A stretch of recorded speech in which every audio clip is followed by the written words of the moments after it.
The morning air crackled with tension at 800 hours, January 24, 1945. Near the small French village of Hausen, the frozen ground trembled. 6 massive Mark VI Tiger tanks emerged from the winter fog like steel phantoms. Behind them, 600 soldiers from an elite SS Mountain Division surged forward, their boots crushing the snow in a thunderous rhythm.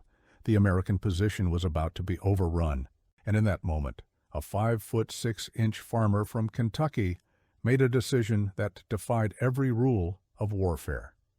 He grabbed a spool of telephone wire and ran, not away from the enemy, but straight toward them. What happened next would become one of the most extraordinary acts of valor in the entire Second World War. But before we unravel this incredible story, if you appreciate real history told with depth and accuracy, take a second to subscribe and turn on notifications, because what you are about to hear will stay with you long after this video ends. The soldier running toward 600 German troops and 6 towering tanks was First Lieutenant Garland Merle Connor. He weighed barely 120 pounds. His left hip still throbbed from a sniper's bullet he had taken weeks earlier. He had actually escaped from a field hospital to rejoin his unit. His commanding officer had tried to send him home, believing he had already given enough to the war effort. But Connor refused. He was not built for safety. He was not built for retreat.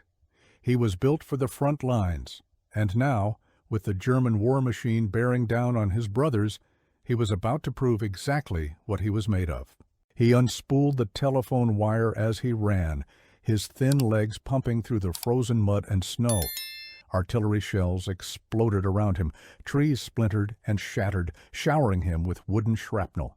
He covered 400 yards, roughly the length of 4 football fields, while German artillery tried to end his life. He did not stop until he had passed the American front line by 30 yards.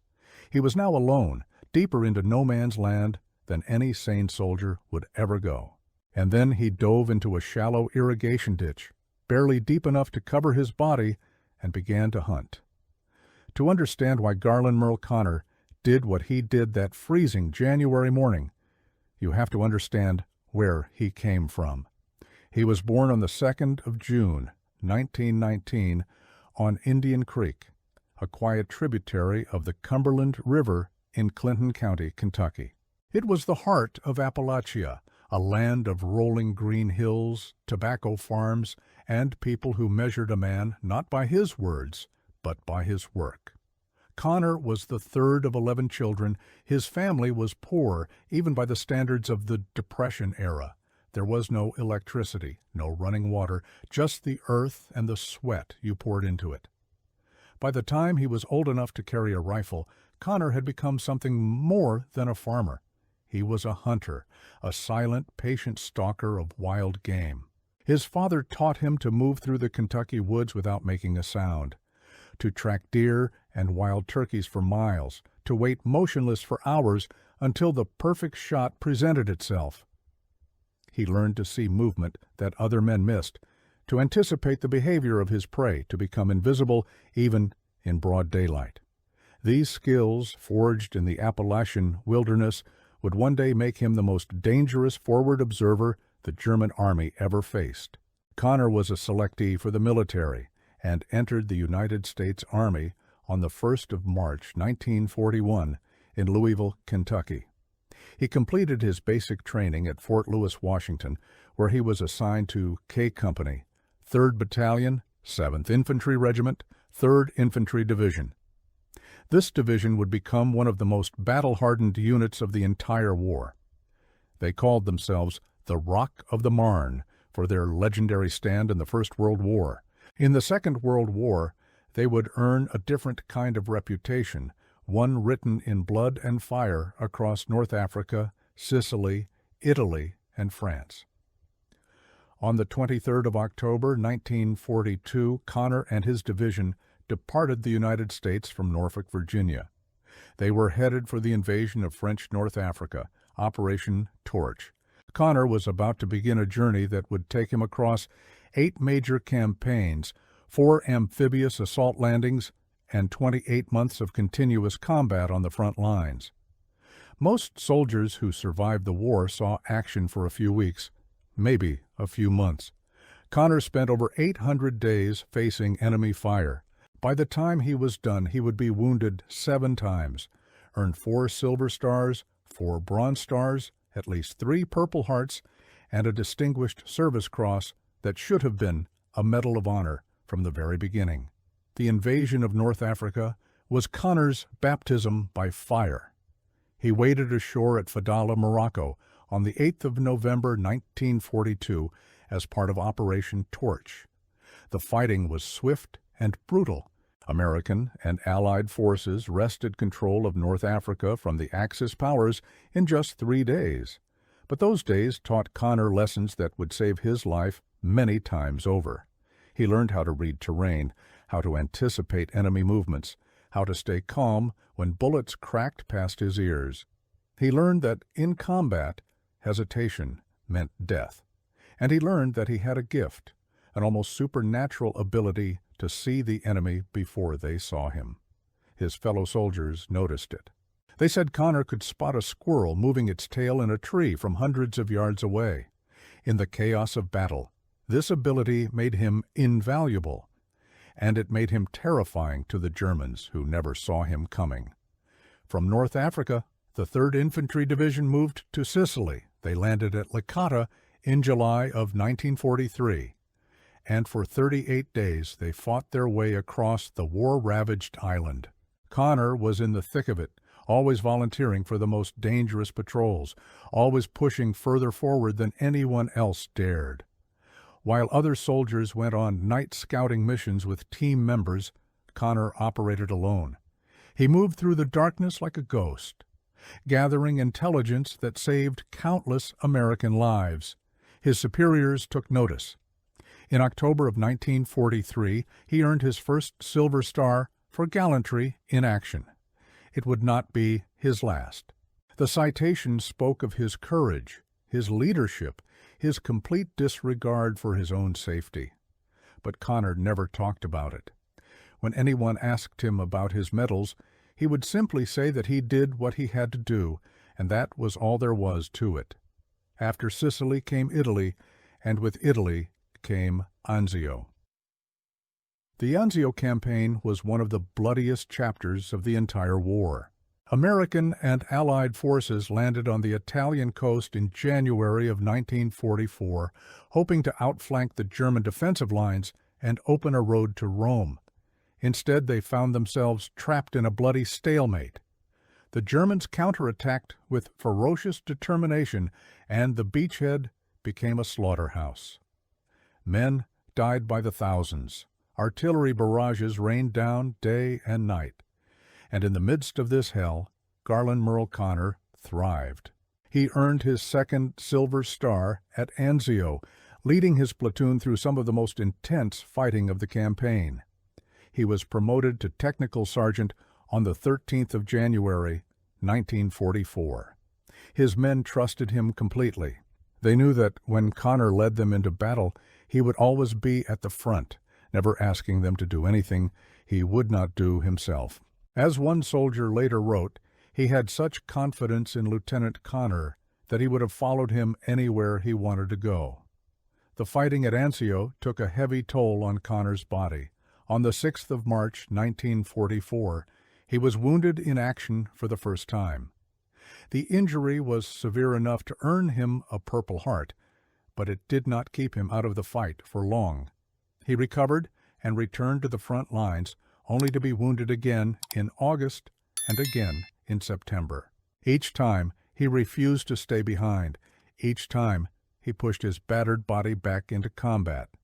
His commanding officers began to notice something unusual about this thin, quiet farmer from Kentucky. He did not seek glory. He did not brag about his exploits. But when the shooting started, he was always there, calm and deadly, guiding his men through the storm. On the 28th of June, 1944, Connor received a battlefield commission, promoted from Technical Sergeant to 2nd Lieutenant. It was a rare honor, given only to enlisted men who demonstrated exceptional leadership under fire. For Connor, it was simply another day in the war. By the autumn of 1944, the 3rd Infantry Division had left Italy behind and landed in southern France. They pushed north through the Rhone Valley, liberating towns and villages as they advanced toward the German border. Connor earned his 3rd Silver Star on the 11th of September, 1944. The citation described how he crawled forward alone for about 250 yards through mortar, machine gun, and rifle fire that barely missed him. He observed the enemy's dispositions, then led his platoon by a covered route to the rear of the enemy and launched a surprise attack that knocked out a machine gun and 2 mortars, eliminated 3 of the enemy, captured 7, and forced the remainder to flee.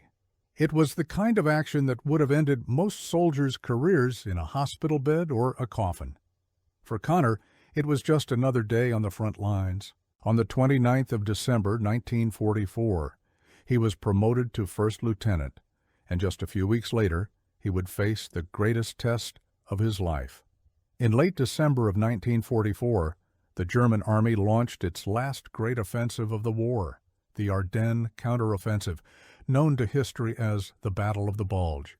While the main thrust came further north, the Germans also launched a series of desperate attacks along the French-German border, hoping to split the American forces and buy time for the collapsing Reich. The fighting was savage.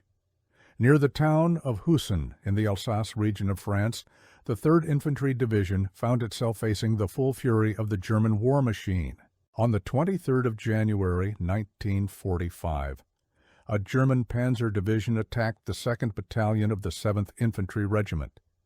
Of 600 American soldiers who faced that assault, only about 100 returned to their units. The rest were eliminated or taken prisoner. It was a devastating blow, and it sent a clear message about what was coming. The Germans were fighting for their lives now, and they would show no mercy. First Lieutenant Garland Merle Connor was supposed to be safe. He had recently returned to his unit from a field hospital, still recovering from a sniper's bullet wound to his left hip. His commanding officer, Lieutenant Colonel Lloyd Ramsey, had made arrangements to send him home. Connor had earned it. He had more than enough combat time and decorations to qualify for rotation back to the United States. Ramsey removed him from the front lines and reassigned him to serve as the battalion's intelligence officer at headquarters. It was a desk job, as safe as anything could be in a war zone. But Connor was not interested in safety. When he learned that a major German attack was imminent, he knew he could not stay behind. His men needed him. On the morning of the 24th of January, he was at his post at battalion headquarters when the first German artillery shells began to fall. And then the ground started to shake. At 800 hours, the attack began in earnest. 6 Mark VI Tiger tanks emerged from the frozen fog, their massive guns swinging toward the American lines. These were the most fearsome armored vehicles of the Second World War. Each Tiger weighed over 50 tons and stood 9 feet tall. Its 88-millimeter main gun could destroy any Allied tank from 2 kilometers away. Its frontal armor was nearly impervious to American anti-tank weapons. Behind the Tigers came 600 infantrymen from an elite SS Mountain Division, hardened veterans trained for the most brutal combat conditions imaginable. They surged forward in a coordinated assault, their objective clear: smash through the American lines, split the defending forces, and open a path for the German retreat. K Company and the rest of the 3rd Battalion stood directly in their path. They were outnumbered and outgunned, and without immediate artillery support, they would be overrun. Lieutenant Colonel Ramsey needed a volunteer for what everyone knew was a suicide mission. Someone had to run to a forward observation position in the middle of the German artillery bombardment and call in targets for American artillery.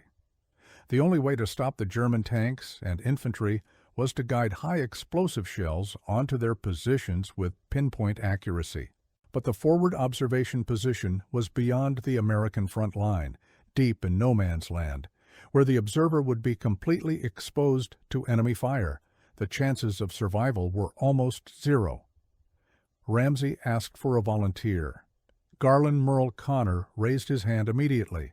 He grabbed 3 things: a spool of telephone wire, a field telephone, and his Thompson submachine gun.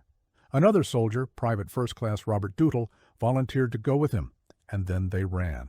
This is the moment when you really need to understand what was happening.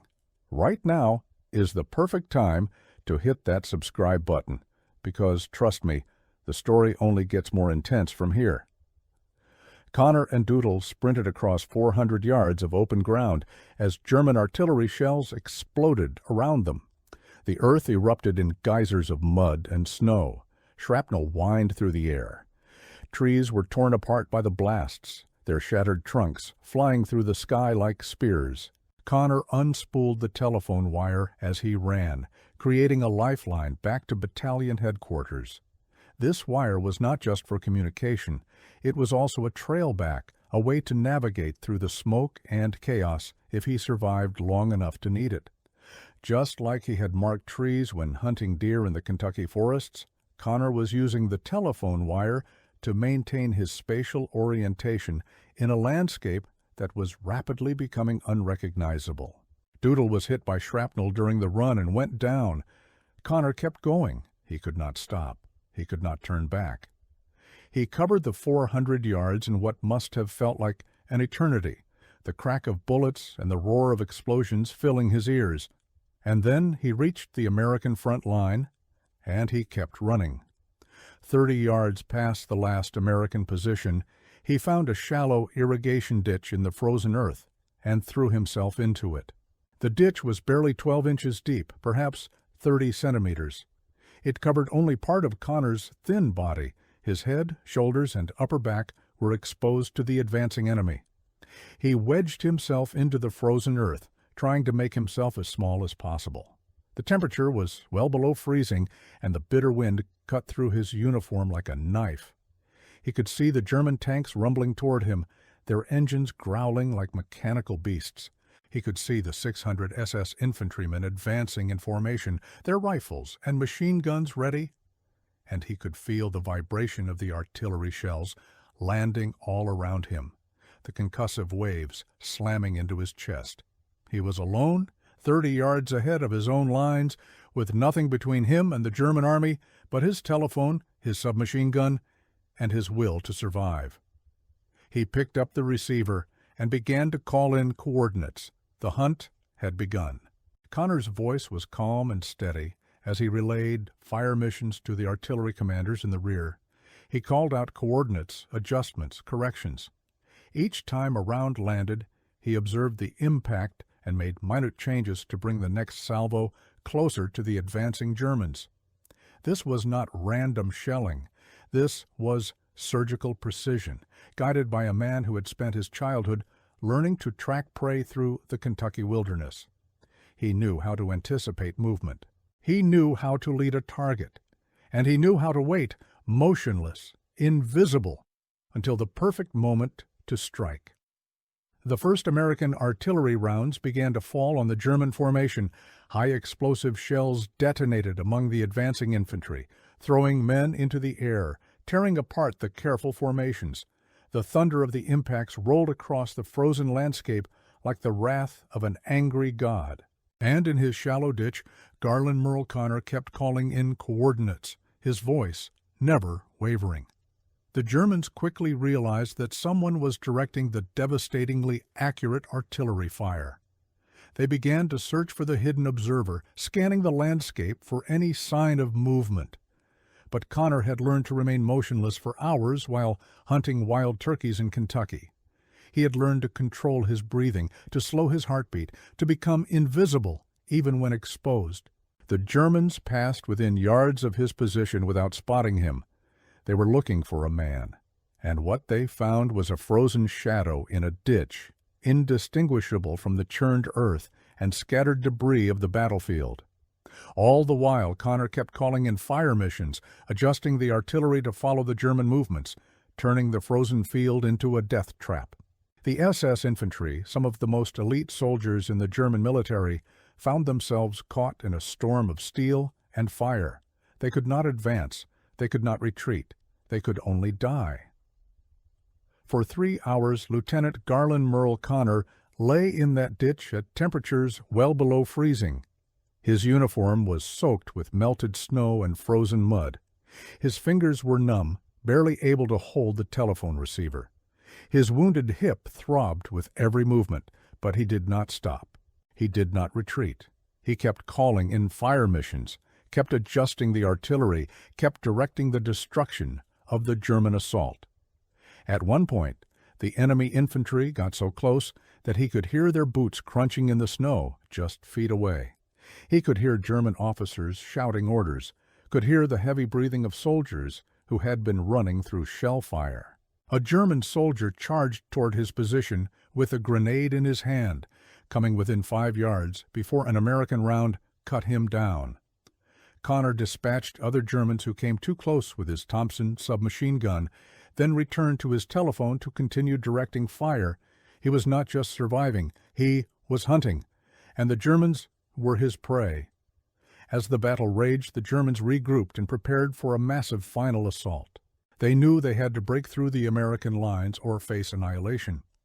They massed their remaining forces behind a nearby dike, gathering strength for one last overwhelming push.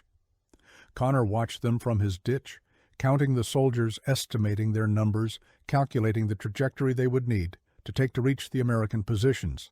He knew what was about to happen, and he knew there was only one way to stop it. Over the telephone, the American command was desperate. They could see the German concentration building, but they could not fire on it without risking Connor's life. The coordinates he would need to call in would bring the artillery shells directly onto his own position. They begged him to fall back, to retreat to safety, to give up the ditch and run. Lieutenant Connor's response became legend. 2 words that would echo through military history. Blanket my position. Blanket my position was not a request. It was an order to call down American artillery directly on his own coordinates. Connor knew what it meant. He knew the shells would explode mere feet from his body. He knew that the slightest miscalculation, the smallest error in trajectory, would tear him apart. But he also knew that if the German assault broke through, his entire battalion would be overrun. Hundreds of American soldiers would be eliminated or captured. The men he had fought alongside for 2 years, the men who trusted him with their lives, would die in the frozen mud of Alsace. Connor made his choice. He resolved to die if necessary to destroy the enemy advance. The American artillery commander, the same man who had been screaming into a dead phone just hours earlier, heard the order and hesitated. Then he gave the command to fire. The American 105mm shells began to fall in a pattern that covered Connor's position and the surrounding area. The explosions were so close that Connor could feel the heat of the blasts on his skin, could feel the shock waves slamming into his body, could feel the earth heaving beneath him like a living thing. Shrapnel from his own side's shells tore through the air above his head, close enough to slice through his uniform, close enough to part his hair. The noise was beyond description, a continuous roar that obliterated all other sound, that made thought itself seem impossible. And in the midst of this apocalypse, Garland Merle Connor lay motionless in his 12-inch ditch, still calling in adjustments, still directing fire, still hunting. The German soldiers who had been massing for their final assault found themselves caught in the open, exposed to the full fury of American artillery.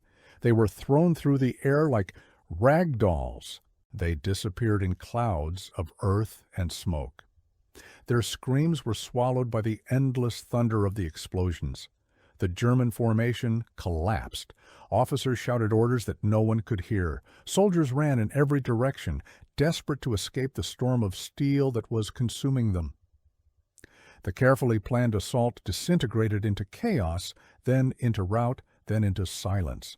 The 6 Tiger tanks, those fearsome behemoths that had seemed so invincible just hours earlier, were destroyed by the concentrated artillery fire.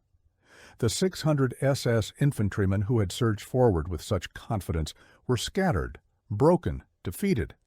When the last shells fell and the smoke began to clear, the battlefield was a wasteland of craters, shattered trees, and bodies. And in the middle of it all, in a shallow ditch just 30 yards ahead of the American lines, Lieutenant Garland Merle Connor was still alive. It was impossible. It was inexplicable. But it was true. Connor's actions that morning produced results that seemed impossible for a single soldier to achieve.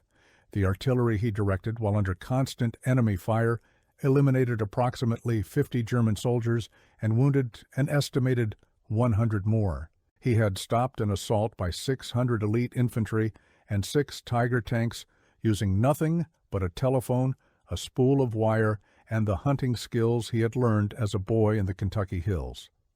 But the fight was not over yet. Connor was still lying in that frozen ditch, and he still had to get back to his own lines. The problem was that the American machine gunners, who had been firing at anything that moved during the assault, did not know he was there.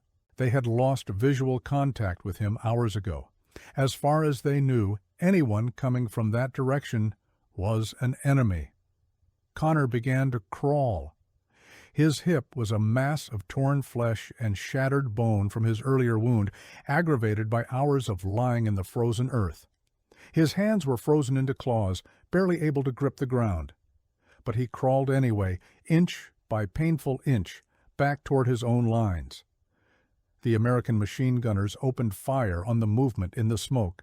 Tracers ripped through the snow around Connor's head, close enough to feel the heat of their passage. He was being shot at by both sides now, caught between the retreating Germans and his own men who did not recognize him. He kept crawling. He was losing blood from his hip wound, leaving a trail of red in the white snow behind him. The world was narrowing to a tunnel of pain and determination. Each foot of ground gained feeling like a victory against impossible odds. He found the end of his telephone wire lying in a crater about 100 yards from the American line. The wire had been severed by shrapnel during the barrage. He grabbed both ends, stripped the insulation with his teeth because his frozen fingers could not do the work, and held the live copper wires together in his bloody hand. The line crackled back to life. The artillery commander heard a whisper, barely audible, full of pain and ice. "Fire mission complete. Coming in." Connor managed to crawl the last 100 yards back to his own lines. The American soldiers who watched him emerge from the smoke could not believe what they were seeing. He was covered in blood and dirt. His uniform was in shreds. His face was black from cordite, smoke, and frostbite. His lips were split open and bleeding from where he had chewed through the telephone wire insulation. He looked like a ghost, an apparition from some fever dream of war. But he was walking. Somehow, impossibly, he was walking. The machine gunners who had been shooting at him minutes earlier lowered their weapons and stared. The men of K Company, who had watched him run toward 600 Germans and 6 Tiger tanks 3 hours earlier, watched him walk back out of the smoke and fire like a figure from legend. Lieutenant Harold Wigetman, a member of the 3rd Battalion who witnessed the battle, later wrote that he saw elements of the German assault waver, their fighting spirit broken by the deadly concentration of fire that Connor had directed. But the words did not do justice to what had happened. Words could not capture the magnitude of what this thin, quiet farmer from Kentucky had accomplished. Later that day, American patrols swept the battlefield. They found 50 German bodies scattered across the frozen ground. They found over 100 wounded soldiers moaning in the craters and shell holes, their assault broken beyond repair. They found abandoned equipment, weapons, helmets, and maps, the detritus of a military force that had disintegrated under the weight of concentrated artillery fire. And they found a shallow irrigation ditch, barely 12 inches deep, with a field telephone and a Thompson submachine gun lying inside it. The soldiers looked at that ditch, looked at the shell craters surrounding it, some less than 5 meters away, and they could not understand how anyone had survived. Lieutenant Colonel Lloyd Ramsey, who had watched the battle unfold from the command post, later called Connor the greatest combat soldier he had ever seen. Coming from a man who would retire as a major general after 3 wars and 5 combat wounds of his own, that was no small praise. Ramsey would spend the rest of his life trying to get Connor the Medal of Honor he deserved. The action at Howson was not the end of Garland Merle Connor's war, but it was the defining moment of his military career. Less than 2 weeks later, on the 3rd of February, 1945, he earned his 4th Silver Star for another act of gallantry in action. The citation described how he led his men through yet another impossible situation, how he once again put himself in harm's way to protect his fellow soldiers. But by then, Connor's body had finally reached its limit. He had been wounded 7 times over the course of the war. His hip injury from the sniper's bullet, aggravated by his actions at Howson, would never fully heal. In March of 1945, the Army finally sent him home. He was honorably discharged on the 22nd of June, 1945, one of the most decorated soldiers of the entire war. He had spent over 800 days on the front lines, participated in 10 major campaigns, and 4 amphibious assault landings. He had earned 4 Silver Stars, 4 Bronze Stars, at least 3 Purple Hearts, the French Croix de Guerre, and the Distinguished Service Cross. And he was only 25 years old. In May of 1945, just weeks after the war in Europe ended, the people of Clinton County, Kentucky, organized a parade to welcome their hero home. They came from surrounding counties, some by wagon, some by car, some on foot. The local schools dismissed classes early so students could attend. The county's American Legion post set up a ceremony in the town square, and hundreds of people crowded into the second floor of the old courthouse to hear Connor speak. Among them was a teenage girl named Lyda Pauline Wells, who had climbed into the back of her family's horse-drawn wagon and traveled 10 miles over dirt roads to see the legendary soldier. When Connor finally appeared before the crowd in his olive-colored military dress uniform, Pauline was surprised by his appearance. She had expected a giant of a man, a warrior from the storybooks. Instead, she saw a thin, wiry figure with narrow shoulders and a slender frame. She turned to her mother and whispered that this little man could not possibly have done all the things they said he had done. She was about to discover how wrong she was. Connor stood before the crowded courtroom and delivered what would be his last public statements about the war. He was not a speaker, he said, and he had not come to make a speech. But he would try to explain a small part of the war in Europe and some of the things he saw. He spoke about landing on the shore of Morocco in November of 1942, about the 38 days of continuous fighting in Sicily, about the brutal campaign in the Italian mountains. He spoke about his unit's achievements and how they survived the changing elements and terrain. But he did not say a word about his medals. He did not mention the times he fought alone on the front lines, ahead of his men.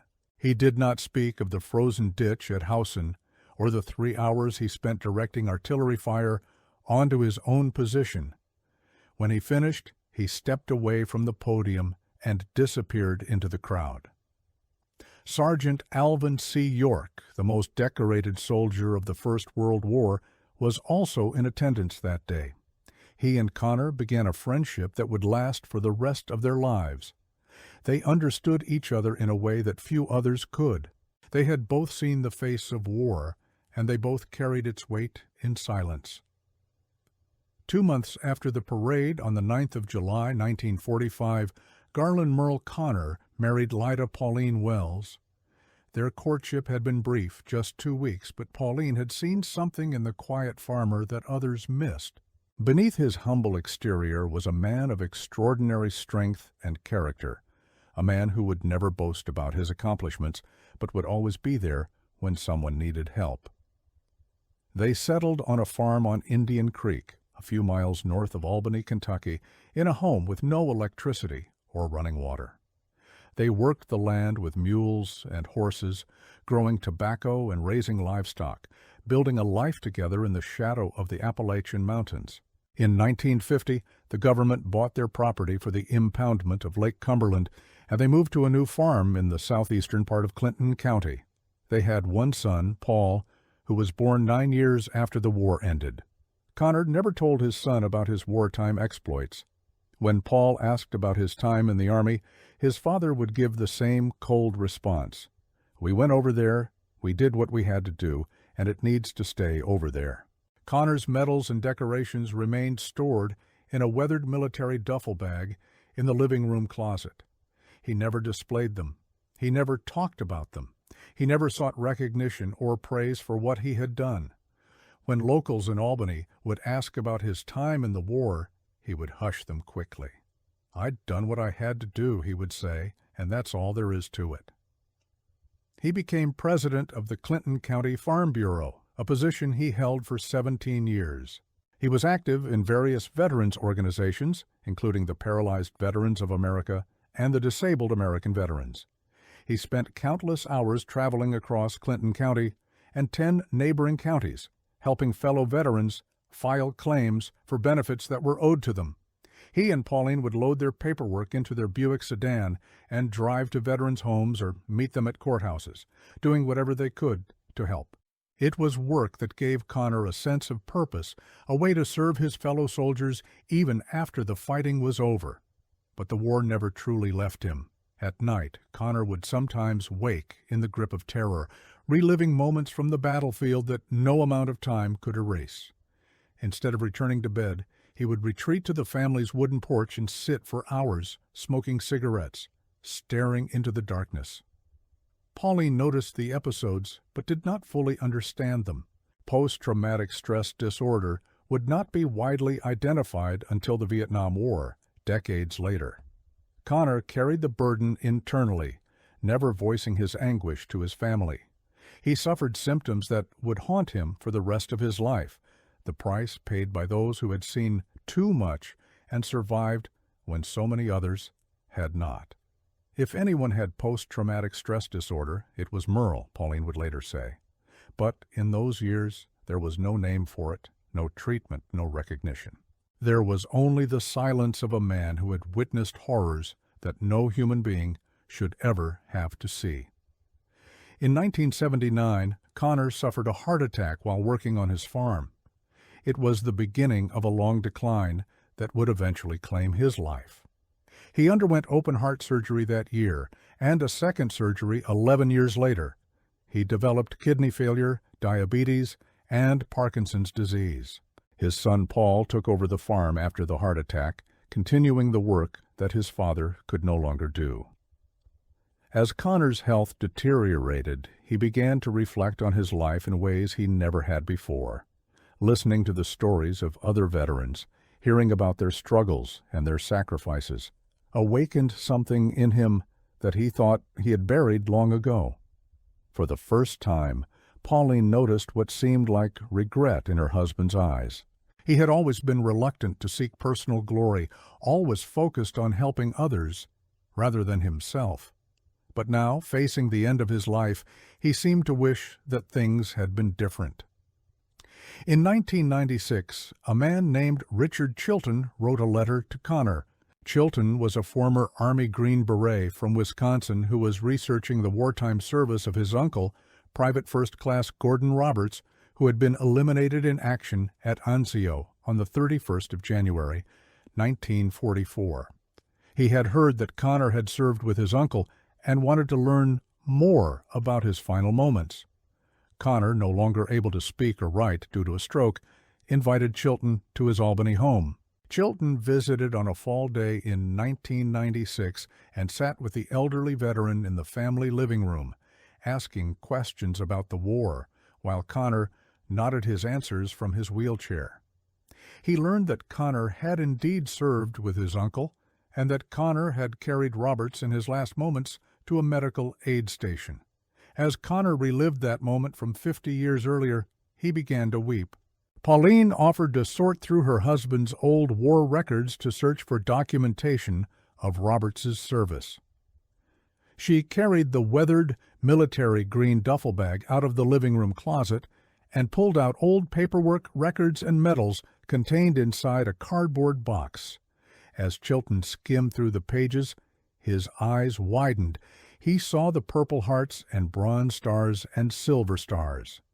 He saw citations describing acts of extraordinary heroism that rivaled anything in military history.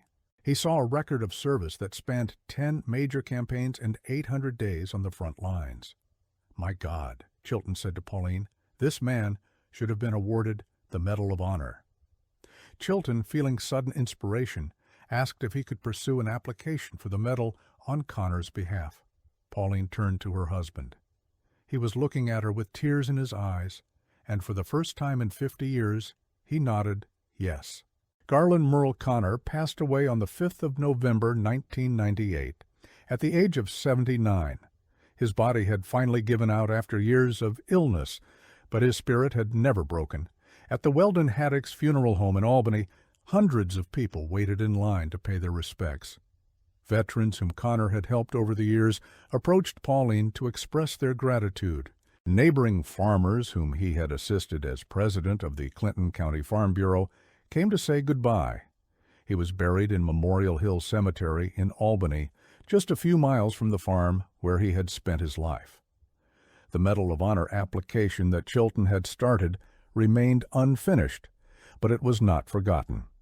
Chilton continued his campaign, writing letters, contacting politicians, gathering evidence. He was joined by Walton Chip Haddocks of Albany, who had known Connor for years but knew nothing of his military record until he learned of Chilton's efforts.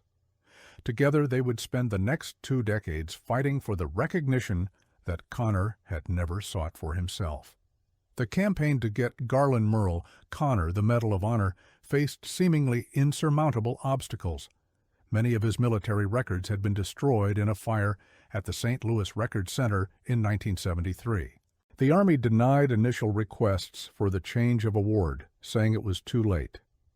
In 2014, a federal judge in Kentucky ruled that Pauline had waited too long to submit her most recent request. It seemed like the effort was over, that the quiet farmer from Kentucky would never receive the honor he deserved. But then, in a moment that seemed almost miraculous, everything changed. During an appeal in the Sixth Circuit Court of Appeals in Cincinnati in 2015, Assistant United States Attorney Candace Hill was assigned to represent the government's stance against Connor's case. For 15 minutes, she defended the Army's previous position. But in a closing moment of extraordinary candor, Hill broke into tears. She revealed that her father had served as an officer in the same unit as Connor during the Second World War.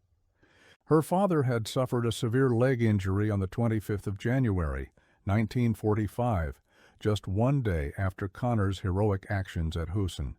"For all I know," Hill said through her tears, "Garland Connor may have helped save his life." Hill's words convinced the panel to submit Connor's case to a federal mediator. The mediator directed the Army Board for Correction of Military Records to grant a new hearing and consider all evidence, including recently discovered eyewitness accounts. In October of 2015, the board granted full relief to Pauline's request to upgrade Connor's Distinguished Service Cross to the Medal of Honor. But the journey was not yet complete. The recommendation still needed approval from the Secretary of the Army, the Secretary of Defense, and the President of the United States. The National Defense Authorization Act for fiscal year 2018 included an amendment specifically waiving the time limit to award the Medal of Honor to Connor. And then, in March of 2018, Pauline received a phone call that she had been waiting for more than 20 years. The man on the other end of the line was President Donald Trump. "I've got some good news for you," the president said. "He has a wonderful military record, one of the best I've ever seen. I am going to award him the Medal of Honor." On the 26th of June, 2018, 73 years after Garland Merle Connor lay in a frozen ditch and called artillery fire on his own position, his widow Pauline stood in the East Room of the White House to receive the Medal of Honor on his behalf. She was 89 years old. Her once blonde hair faded to gray, but her eyes still bright with love for the man she had married so many years ago. President Trump presented the medal and spoke of Connor's extraordinary heroism, of the 28 months he spent on the front lines, of the courage that had saved hundreds of American lives on that frozen January morning. Pauline accepted the medal with grace and humility, just as her husband would have wanted. "He's my hero," she said afterward. "He always has been." The Medal of Honor citation praised Connor for his gallantry and intrepidity, for his complete disregard for his own safety, for the heroism and sacrifice that had stopped the enemy advance and prevented what would undoubtedly have been heavy, friendly casualties. But for those who knew him, the real measure of Garland Merle Connor was not in the medals he earned or the enemies he defeated. It was in the life he lived, the people he helped, and the silence he maintained about his own achievements. Comparisons have often been made between Connor's actions and those of Audie Murphy, another legendary soldier of the 3rd Infantry Division who earned the Medal of Honor just 2 days later and 5 miles away from Howson. Murphy went on to become a famous actor and author, his face known to millions. Connor went home to his tobacco farm in Kentucky and never spoke of the war again. Both men were heroes of the highest order, but they chose very different paths after the fighting ended. Murphy embraced the spotlight. Connor embraced the silence. Neither path was better or worse than the other. They were simply the choices of two men who had seen the worst that humanity could offer and survived to tell the tale, or in Connor's case, to refuse to tell it. Major General Lloyd Ramsey, who had watched Connor run toward those 600 Germans in 1945, wrote before his death, "One of the most disappointing regrets of my career is not having the Medal of Honor awarded to the most outstanding soldier I've ever had the privilege of commanding." It took more than 70 years, but that regret was finally laid to rest. Today, visitors to Clinton County, Kentucky, can still see the rolling hills and green farmland that shaped Garland Merle Connor into the man he became. The farm where he spent his final years still stands, worked now by his son Paul and his grandchildren. In 2012, the United States Army honored Connor by designating a portion of a new maintenance facility at Fort Benning, Georgia, as Connor Hall. His Medal of Honor hangs in a place of honor, a testament to a courage that defied all odds. But perhaps the most fitting memorial to Garland Merle Connor is the simple fact that his story is still being told, still inspiring new generations of soldiers and civilians alike. He was not a large man. He did not seek glory or recognition. He simply did what he had to do, and in doing so, he saved hundreds of lives and helped turn the tide of the greatest conflict in human history. That is the legacy of Garland Merle Connor, a farmer from Kentucky who became a legend, a quiet man who spoke through his actions, a hero who never stopped serving even after the last shot was fired. The wire trick that Garland Merle Connor used on that frozen January morning was not really a trick at all. It was a combination of courage, skill, and an unwavering commitment to his fellow soldiers.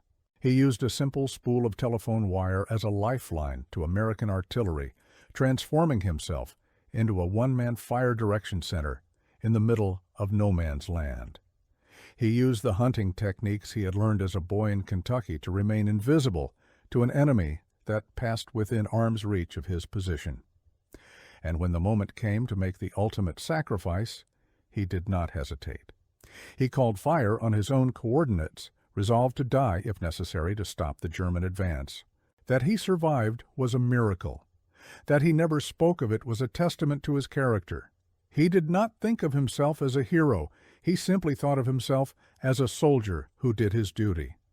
But history has judged him differently. History has recognized him as one of the bravest Americans who ever lived, a man who held off 600 enemy soldiers with nothing but a telephone and an iron will. If this story moved you the way it moved me, do me a favor and hit that subscribe button. Share this video with someone who needs to hear about real courage, real sacrifice, and real heroism.